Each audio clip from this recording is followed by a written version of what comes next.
ప్రణీత్ రావుకు ఊరట, ట్యాపింగ్ కేసులో బెయిల్ మంజూరు, త్వరలో విడుదల కానున్న ఎస్ఐబి మాజీ డిఎస్పీ అని చెప్పి చూస్తా ఉన్నాం. ఫోన్ ట్యాపింగ్ కేసులో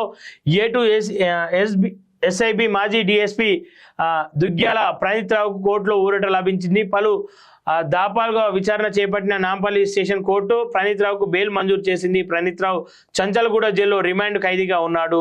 రెగ్యులర్ బెయిల్ పిటిషన్పై లాయర్ ఉమామహేశ్వరరావు ఫిబ్రవరి 11న ప్రణీత్ రావు తరపున వాదనలు వినిపించారు. ఈ కేసులో విచారణ ఎదుర్కొంటున్న ఇతర నిందితులకు కోర్టు బెయిల్ ఇచ్చాయని, ప్రస్తుతం ప్రణీత్ రావు ఒక్కరే జైల్లో ఉన్నారని కోర్టు దృష్టికి తీసుకెళ్లారు.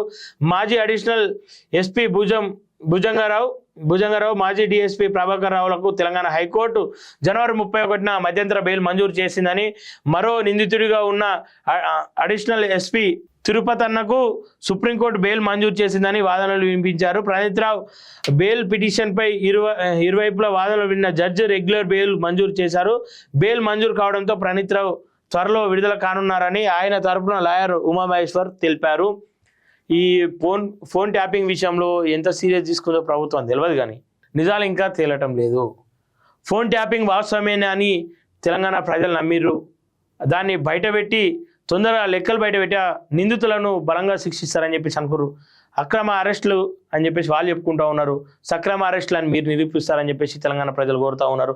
సో దయచేసి ఈ ఫోన్ ట్యాపింగ్ విషయానికి ఒక ముగింపు పలకండి. తెలంగాణ రాష్ట్రంలో అనేక సమస్యలు ఉన్నాయి, ఇంకా కాళేశ్వరం కావచ్చు, వాటిని కూడా ముంగట వేసుకోవడం కాబట్టి వీటిని ముగించేయాలి.